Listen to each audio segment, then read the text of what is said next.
Un homme ordonne à un garde de se jeter d'une falaise. Le garde sourit et obéit, sans hésitation, sans peur.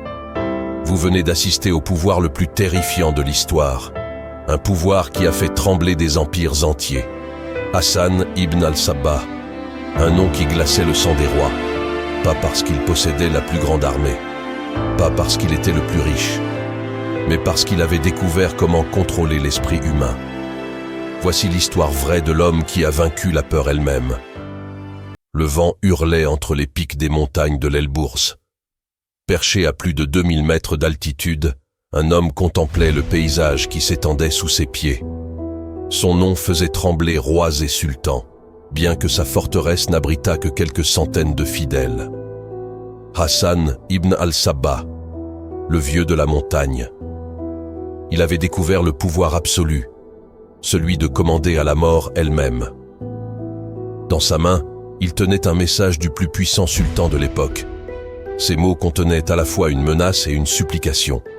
Hassan sourit légèrement. « Qu'ils viennent, murmura-t-il. Ils apprendront ce que signifie la véritable puissance. Voici l'histoire de l'homme qui a fait trembler des empires, sans armée, sans richesse, juste avec une arme invisible que personne n'avait imaginée. L'histoire d'Alamut commença bien avant cette citadelle, dans la ville de Qom, en l'an 1036. Là naquit Hassan, fils d'une famille d'érudits chiites. Le monde musulman était alors divisé. Les chiites, minoritaires, vivaient sous la domination des sunnites qui contrôlaient les grands empires. Dès son plus jeune âge, Hassan montra une intelligence remarquable.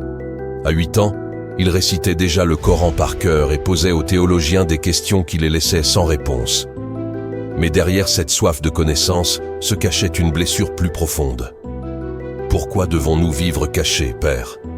demanda un jour le jeune Hassan après avoir assisté à l'humiliation d'un érudit chiite. « Parce que le monde n'est pas prêt pour la vérité, » répondit son père, essuyant le sang qui coulait de sa lèvre fendue. Mais un jour, peut-être. Ces expériences d'injustice marquèrent profondément le jeune Hassan. Elles transformèrent sa vulnérabilité en une détermination féroce qui guiderait toute sa vie. Durant sa jeunesse, Hassan parcourut le monde musulman avec une soif insatiable de savoir. Il étudia les mathématiques, se plongea dans la théologie, maîtrisa l'astronomie et la stratégie militaire. À la prestigieuse maison de la sagesse du Caire, il découvrit l'ismaélisme, une branche secrète du chiisme. Cette doctrine lui offrit le cadre parfait pour son futur projet. Les vérités les plus profondes ne peuvent être révélées d'un coup, lui expliqua son maître égyptien. L'esprit doit être préparé, étape par étape. Hassan comprit alors un principe fondamental. Pour transformer les croyances d'un individu, il faut procéder par petites étapes plutôt que par révélation brutale. En 1090, à 54 ans, Hassan porta son regard sur une montagne qui se dressait comme un défi au ciel. Alamut, le nid de l'aigle en persan, une forteresse naturelle presque inaccessible. Ce qui distingua Hassan fut sa méthode révolutionnaire. Il n'arriva pas avec une armée, mais seul. Pendant des mois, il envoya ses fidèles infiltrer la région, convertissant patiemment la population locale. Lorsqu'il se présenta aux portes de la citadelle, le gouverneur découvrit avec stupeur que la majorité de sa garnison était déjà acquise à la cause d'Hassan. Sans qu'une goutte de sang ne soit versée, la forteresse réputée imprenable tomba. Ce jour-là naquit la légende du vieux de la montagne. L'homme capable de conquérir non par la force, mais par la persuasion. Hassan avait compris quelque chose de révolutionnaire. Plutôt que d'affronter directement l'autorité, il modifiait d'abord l'environnement social. Il créait un nouveau consensus qui rendait le changement inévitable. À l'intérieur des murs d'Alamut, Hassan créa bien plus qu'une base militaire. Il bâtit une société selon sa vision. La forteresse devint un centre intellectuel, abritant une bibliothèque où science et philosophie étaient étudiées avec la même rigueur que les arts de la guerre. Mais c'est ce qui se passa ensuite qui changea l'histoire à jamais. Le soleil était à son zénith quand la caravane apparut à l'horizon. Une vingtaine d'hommes, richement vêtus et lourdement escortés, gravissaient la montagne. Ces visiteurs portaient les couleurs du sultan Seldjoukide, le souverain le plus puissant de la région. Depuis des mois, les assassinats orchestrés par Hassan avaient semé la terreur dans les cours royales. Le sultan avait finalement envoyé ses meilleurs diplomates pour mettre fin à cette menace. À leur tête se trouvait Mahmoud al-Khayyam, diplomate chevronné qui avait négocié avec des rois et des califes. Confiant dans son éloquence, il était persuadé de pouvoir ramener ce rebelle à la raison. Dans la cour centrale, ils furent accueillis dans un silence étrange. Pas de gardes empressés, pas d'apparat royal. Simplement des hommes au regard tranquille qui les guidèrent vers la salle d'audience. Hassan les attendait, assis sur un simple coussin. Son visage austère contrastait avec la somptuosité des visiteurs. Rien ne trahissait son pouvoir immense. Rien, sauf ses yeux d'un noir profond qui semblait en lire directement dans l'âme. Mahmoud déploya son art diplomatique avec habileté. Il parla de paix, d'alliances possibles, mentionna les trésors que le sultan pourrait offrir. Mais sous ces mots se cachait un ultimatum. Cessez vos actions ou affrontez la puissance de l'Empire. Hassan écouta en silence, puis se leva lentement. « Vous me parlez comme si j'étais un seigneur de guerre ordinaire, » dit-il d'une voix douce. « Comme si mon pouvoir reposait sur le nombre de mes soldats ou la hauteur de mes murs. » Un sourire énigmatique se dessina sur ses lèvres. « Permettez-moi de vous montrer sur quoi repose véritablement mon pouvoir. » Il les conduisit sur les remparts les plus élevés de la forteresse. Sous leurs yeux s'étendait un précipice vertigineux qui plongeait plusieurs centaines de mètres plus bas. Hassan fit un signe discret. Un jeune garde s'approcha et s'inclina respectueusement. « Mes honorables invités doutent de notre détermination, » dit Hassan calmement. « Montre-leur ce que signifie la foi véritable. » Mahmoud sentit un frisson glacé parcourir son échine. Quelque chose dans cette scène échappait à sa compréhension. Le jeune garde, qui ne devait pas avoir plus de 20 ans, sourit. Ses yeux brillaient non pas de peur, mais d'une joie tranquille. « Comme il vous plaira, maître, » répondit-il simplement. Sans un mot de plus, sans hésitation, il se tourna face au vide. Sous les regards horrifiés des émissaires, il écarta les bras et se laissa basculer en avant. Aucun cri ne s'échappa de sa gorge durant sa chute. Seul le bruit sourd de son corps s'écrasant sur les rochers rompit le silence. Mahmoud sentit ses jambes faiblir. En 30 années de diplomatie, il n'avait jamais été témoin d'un tel acte, accompli avec une telle sérénité.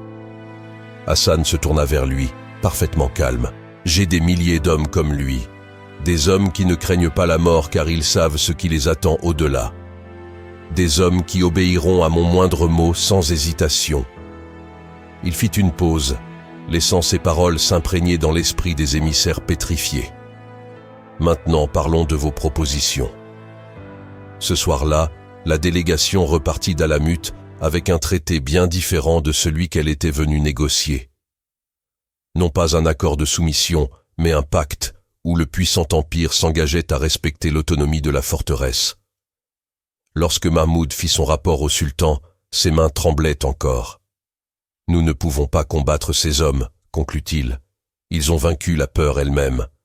Mais comment Hassan avait-il créé de tels hommes?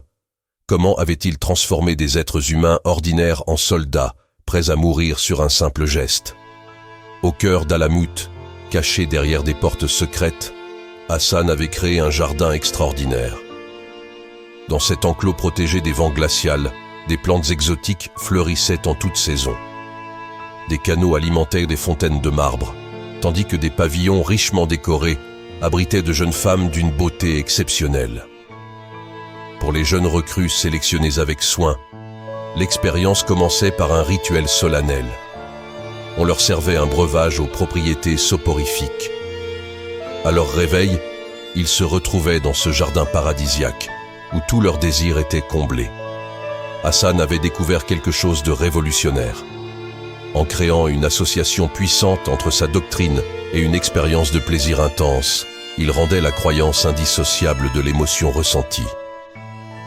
Ce que vous voyez, leur expliquait Hassan lorsqu'ils étaient ramenés à la réalité, n'est qu'un avant-goût du paradis qui vous attend si vous servez notre cause avec une foi absolue. Cette expérience transformait une promesse abstraite en un souvenir vivace. Désormais, la mort n'était plus à craindre. Elle n'était que le portail vers un jardin de délices éternelles dont ils avaient déjà goûté les fruits. Avec cette armée de fidèles prêts à mourir sur un simple mot, Hassan développa une stratégie révolutionnaire, l'assassinat politique comme arme de guerre. La première grande victime fut Nizam al-Mulk, le puissant vizir du sultan. Hassan et lui avaient étudié ensemble dans leur jeunesse, une amitié transformée en rivalité mortelle. Le jour de l'assassinat, en 1092, le vizir traversait les rues de Bagdad dans sa litière. Un derviche s'approcha, semblant vouloir tendre une requête. Les gardes, habitués à ses sollicitations, le laissèrent approcher. Dans un éclair, la dague plongea dans le cœur du vizir. Mais ce qui suivit fut plus stupéfiant encore. Plutôt que de fuir, l'assassin s'agenouilla calmement, souriant, et attendit que les gardes le mettent à mort. Cette scène se répéta à travers tout le monde musulman. Des princes, des gouverneurs, des généraux. Tous tombèrent sous les coups des fidèles d'Alamut. Plus terrifiante encore était l'attitude de ces assassins face à leur propre mort. Ils l'accueillaient avec une sérénité glaçante. Hassan avait réalisé quelque chose d'extraordinaire. En neutralisant la peur de mourir chez ses agents, il rendait inutiles tous les systèmes défensifs traditionnels. Pour la première fois, la peur changeait de camp. Ce n'étaient plus les faibles qui tremblaient devant les puissants, mais les souverains qui vivaient dans la terreur constante. La rigueur qu'Hassan imposait aux autres, il se l'appliquait d'abord à lui-même. Après s'être établi à Alamut, jamais il ne quitta la forteresse pendant 34 années. Sa vie était d'une austérité exemplaire. Cette discipline atteignit son paroxysme quand son fils aîné fut accusé d'avoir consommé du vin, en violation des règles d'Alamut. Sans hésitation, sans que son visage ne trahisse la moindre émotion, il condamna son propre fils à mort.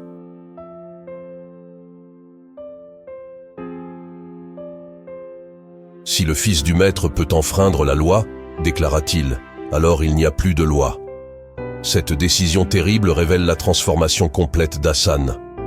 L'homme avait disparu pour laisser place au principe incarné. Alors que la maladie commençait à ronger son corps vieillissant, Hassan se préoccupait surtout de la pérennité de son œuvre. « J'ai construit une forteresse dans les montagnes », confia-t-il à son successeur, « mais la véritable forteresse est dans l'esprit des hommes que nous avons éveillés. Celle-là, aucune armée ne pourra jamais la conquérir. » Le 12 juin 1124, Hassan ibn al-Sabbah rendit son dernier souffle dans sa chambre austère d'Alamut. Mais l'ordre qu'il avait créé perdura, semant la terreur pendant encore 130 années. Ce n'est qu'avec l'invasion mongole de 1256 que la forteresse d'Alamut tomba finalement. Lorsque les soldats pénétrèrent dans la citadelle, ils découvrirent, stupéfaits, non pas seulement un repère de fanatiques, mais un centre intellectuel rayonnant, avec une bibliothèque contenant des milliers de manuscrits précieux. Plus de 9 siècles après la mort d'Hassan ibn al-Sabbah, son ombre plane encore sur notre monde. Dans les montagnes de l'Iran actuel, les ruines d'Alamut gardent encore leurs secrets. Mais l'héritage d'Hassan ne réside pas dans ces pierres. Il persiste dans notre monde sous d'autres visages. L'histoire d'Alamut change juste de visage.